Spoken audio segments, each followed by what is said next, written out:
Mal to byť event storočia, najlepšia prednáška o finančnej gramotnosti na všetkých fakultách Slovenskej technickej univerzity. Dokonale prepracovaný plán takmer na celý semester s ohľadom na časovú dostupnosť pre študentov.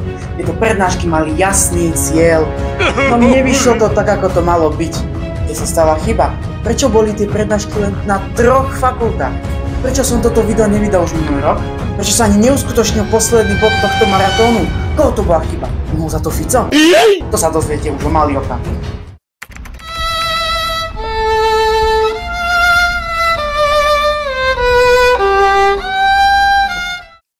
Podujatie Maratón finančnej gramotnosti sa uskutočnil minulý rok v zimnom semestri. Toto podujatie malo pozostávať z 8 prednášok na 8 fakultách STU.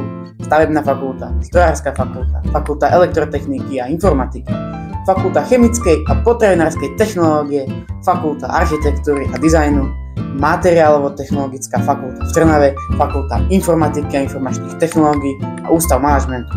Celé toto podujatie malo vyvrcholiť akciou Skilly Doll, čiže mimochodom akcia so zameraním na soft skill tréningy, logicky, ktorú v študentskej organizácii Bez Bratislava organizujeme už roky. Len sa tomu ako si nedarí, tak ja, že to zakomponujem do tohto maratónu, že to odpromujem na tých prednáškach, pozvem tam ľudí, ale hádajte čo? Ten Skilly Doll sa aj tak nekonal. Poďme pekne od začiatku. Celé minulé leto som plánoval aktivity na zimný semester, mal som to do bodky premyslené. Bolo treba spraviť plagáty, registračný feedback formulár, upraviť prezentáciu, ktorú som mal mimochodom z časti hotovú od kolegu, s ktorým podnikám, dať tomu názov, vyriešiť termíny, kedy tie prednášky budú a hlavne na ktorej z tých fakult a nájsť sponzorov.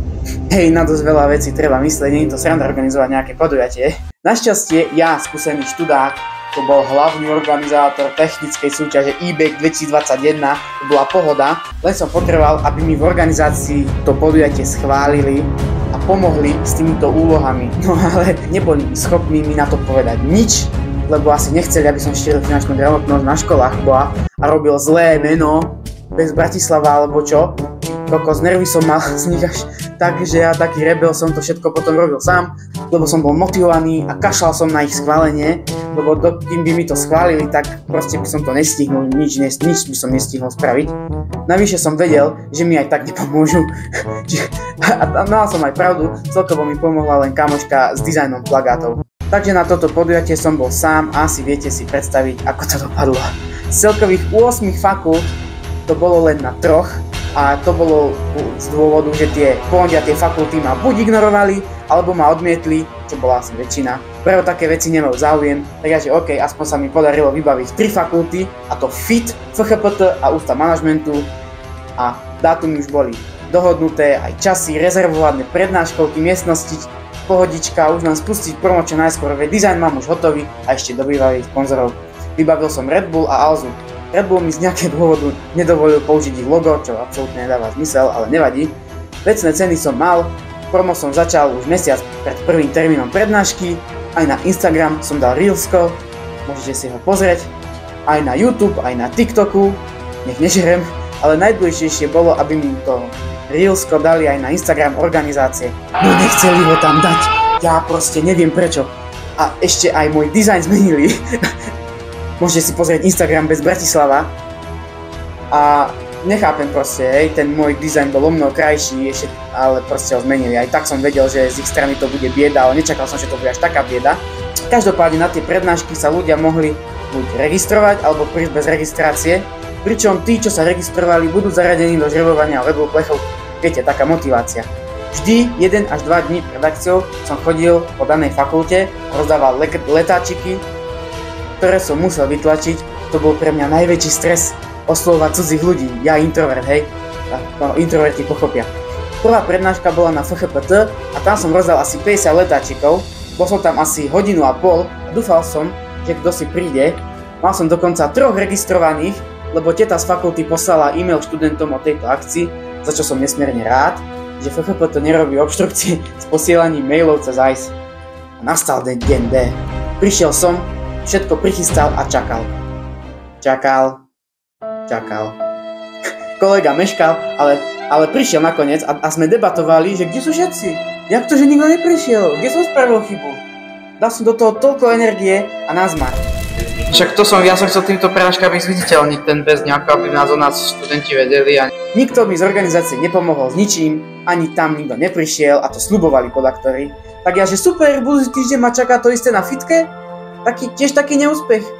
Registrovaný z tej fakulty tam bol len jeden človek, aj to mi tvrdil, že už nie je študent a nakoniec tam aj tak neukázal. Už možno 2 až 3 týždne im na monitoroch po fakulte svietil plagát, že sa koná tento maratón, ale nikto to tam nesleduje, majú to tam všetci na háku. Tu som spravil menšiu zmenu a to, že som išiel rozstávať letáčiky 2 dní pred akciou a zaviedol vstupný poplatok 1 euro, že aby si to vážili. Či to zabralo, neviem, ale zaplatili mi asi 5 ľudia a ukázali sa tam len 2. A ešte tam mali možnosť občerstvenia, ale nemal som tieto poplatky a jedlo pridať na poslednú chvíľu, lebo už som z toho mal úplný zmetok. Na prednášku na fitke sa ukázalo nakoniec 11 ľudí, z toho 9 si vybrali tú možnosť, že prídu bez registrácie. Takže nie je to dobré meniť záchodu, to nerobte, ak budete niečo organizovať. Po prednáške bol naplánovaný aj kvíz s 15 otázkami a víťaz si zobral tú hernú klávesnicu od Alzy a mali možnosť dať aj spätnú väzbu a nechať aj kontakt, ak by chceli vedieť viacej o financiách. Takže táto prednáška bola celku úspešná, za čo som rád. Navyše si ju môžete pozrieť, zavesil som ju na YouTube ešte minulý rok. Poslednú prednášku na ústave manažmentu sa nikto neprihlásil, ani tam poriadne cez týždeň nikto není. Prišiel som tam 2 dní pred akciou a bola tam len vratnička a povedala mi, že tu moc študenti nechodia, že mám ten plagát nechať tu na chodbe. Takže OK, aj tak som to zrušil, už som nemal nervy na to, aby sa tam nikto neukázal a ja by som sa tam zbytočne trepal aj s kolegom.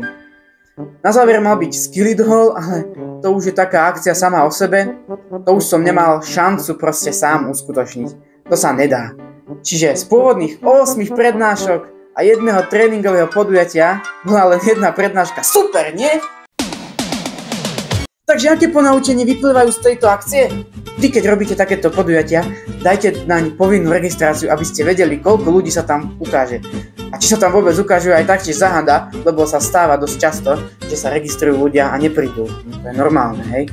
Veľkú akciu neviete urobiť sami, musíte mať podporu aj od kolegov, kamarátov, čo ja som rozhodne nemal.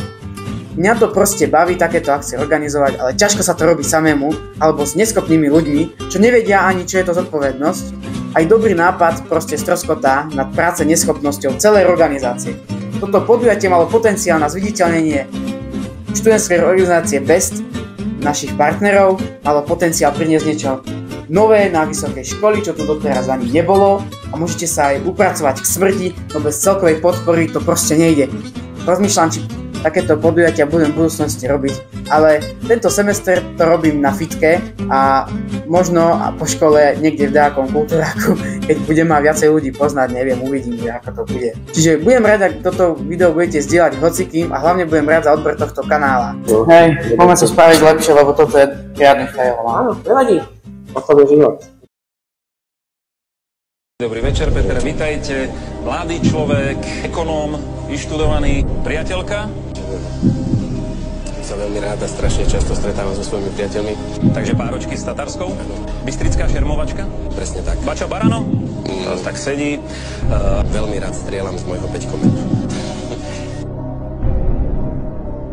Poďme na prvú otázku.